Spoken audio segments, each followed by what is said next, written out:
छत्रपती शिवाजी महाराज की।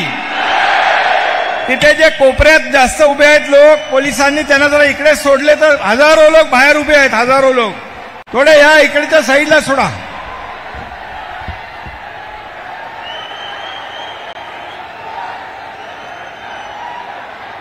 अयोध्यापती प्रभु रामचंद्र की जय श्रीराम. करवीर वासिनी अंबाबाईला त्रिवार वंदन. ज्योतिबाच्या नावानं चांग भलं.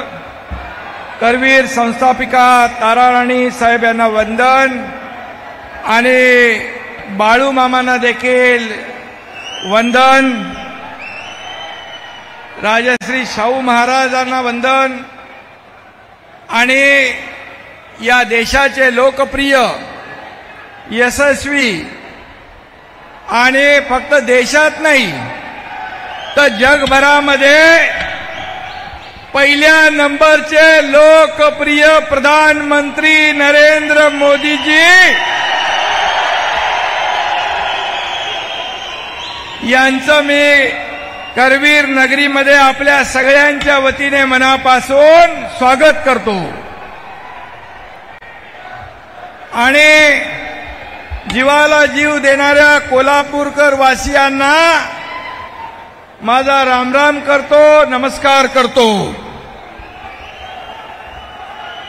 आणि मोदीजींचं या पावन धरतीवर मनापासून या ठिकाणी पुन्हा एकदा स्वागत करतो आणि त्यांना धन्यवाद देतो की त्यांनी आपल्याला या ठिकाणी सभेची वेळ दिली.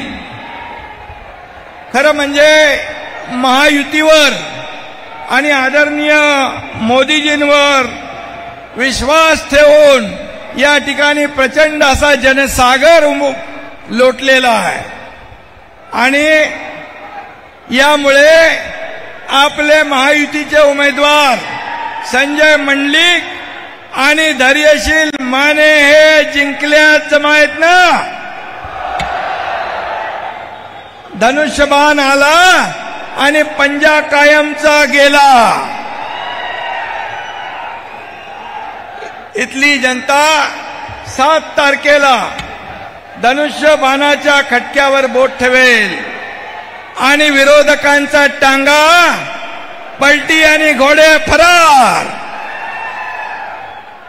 मोदीजी खरं म्हणजे आपले विश्व नेते आहेत. मोदीजींचा कोणी नाद करायचा नाही ना. आपलं ठरलंय ना, मत मोदीजींना आणि मत धनुष्यबाणाला. मगाशी देवेंद्रजींनी सांगितलंय आणि आपल्या धैर्यशीलला मत म्हणजे मोदीजींना मत, संजय मंडलिक यांना मत म्हणजे मोदीजींना मत आणि मोदीजींना मत म्हणजे देशाच्या विकासाला मत.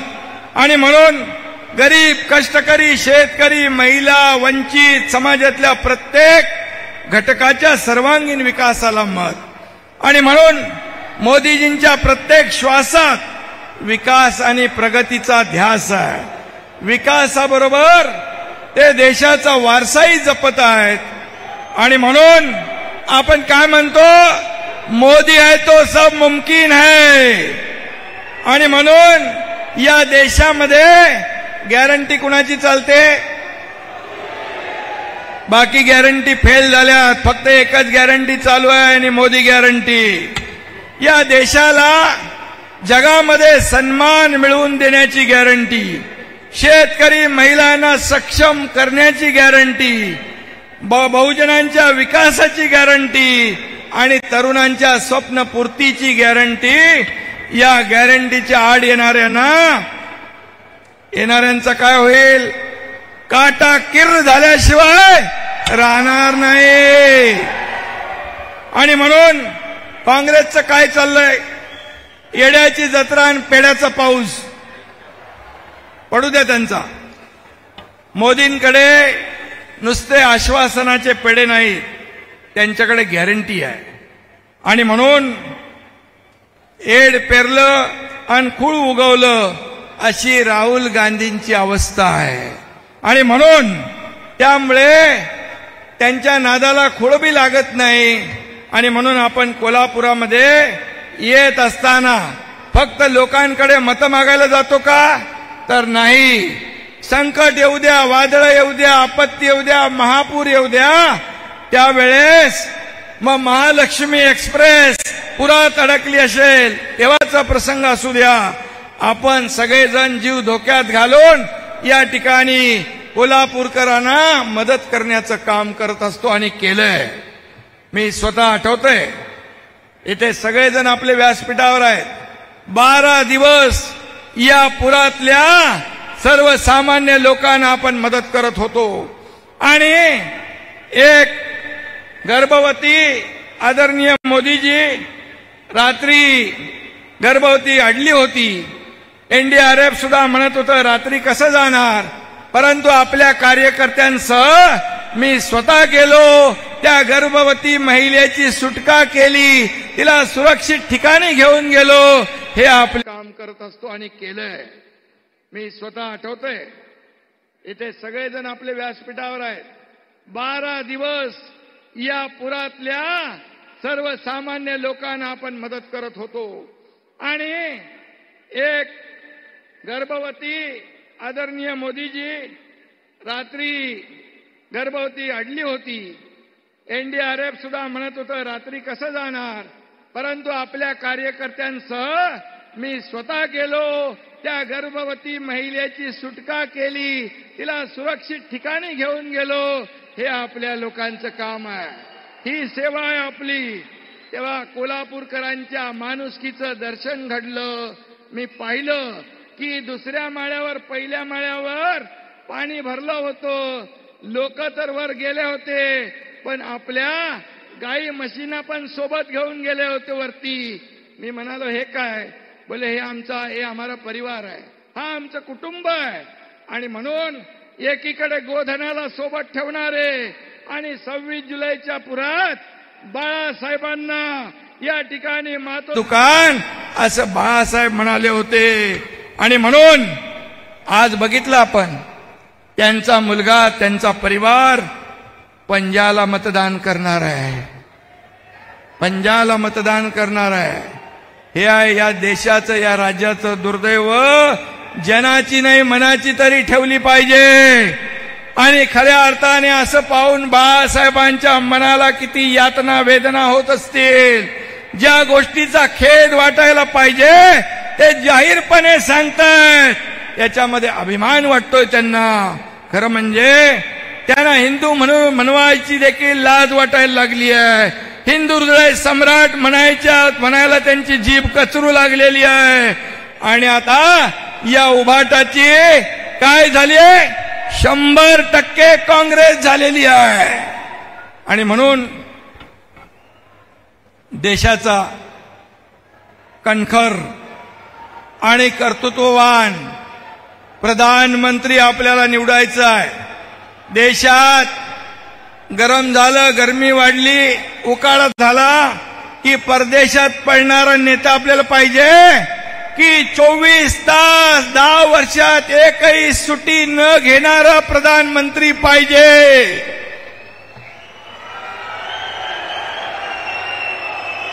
आईच्या मृत्यूचं दुःख विसरून स्वतःला देश सेवेसाठी वाहून घेणारा आपल्याला प्रधानमंत्री पाहिजे. आजही आईच्या पदराला धरून राजकारण करणारा आपल्याला प्रधानमंत्री नकोय. आणि म्हणून परदेशात देशाची बदनामी करणारा नको, तर परदेशात देशाचा सन्मान वाढवणारा प्रधानमंत्री आपल्याला पाहिजे, ही आपली मागणी आहे. आणि म्हणून अखंड हिंदुस्थानला, देशाला आपला परिवार मानणारा प्रधानमंत्री आपल्याला पाहिजे. आणि त्यांचं नाव आहे आदरणीय नरेंद्र मोदी. आणि म्हणून मोदी जी ने तो जीवन अपना पूरा देश के सेवा के लिए समर्पित कर दिया है। उनका जन्म राजनीति के लिए नहीं, उनका जन्म राष्ट्र नीति के लिए हुआ है। प्राण जाए पर वचन न जाए, यही उनकी पहचान है ना पहचान। आणि म्हणून मगाशी आपण जय श्रीरामचा नारा दिला, त्यांनी फक्त अयोध्यामध्ये फक्त राम मंदिर नाही बांधलं, तर करोडो राम भक्तांचं आणि बाळासाहेबांचं स्वप्न साकार केलं। आणि म्हणून मी त्यांना मनापासून धन्यवाद देतो। इंडिया आघाड़ी के लिए तो सत्ता ही भगवान है और भ्रष्टाचारी उनका धर्म है।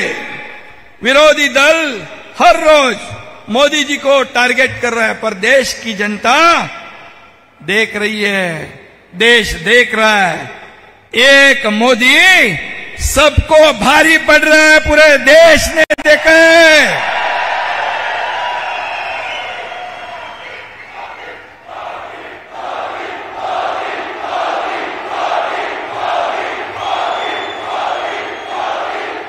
आणि म्हणून कोल्हापूरची जनता, या महाराष्ट्रातली जनता मोदीजींच्या सोबत आहे। तुम्ही जेवढ्या शिव्या द्याल, आरोप कराल, तेवढी जास्त जनता मोदीजींच्या सोबत येईल।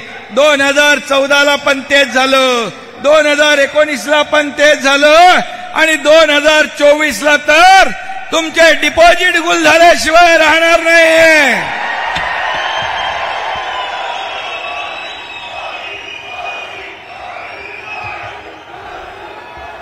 महाराष्ट्र में हर घर मोदी, मन मन मोदी है। आज अशी परिस्थिती आहे की मोदीजींना बघायला आतुर असतात लोक। सभा बघा, एवढेच लोक बाहेर आहेत, हजारो लोक बाहेर आहेत, त्यांना आतमध्ये यायला जागा नाही। रस्त्याच्या दुतर्फा लोक उभे असतात, वाट पाहत असतात उन्हामध्ये, आमचे प्रधानमंत्री येणार, त्यांना आम्हाला बघायचंय। असं नशीब कुणाला मिळालंय? आपण भाग्यवान आहोत की असा प्रधानमंत्री या देशाला लाभलाय। आणि म्हणून आता आपल्याला त्यांना ऐकायचंय। म्हणून मी एकच सांगतो, अब की बार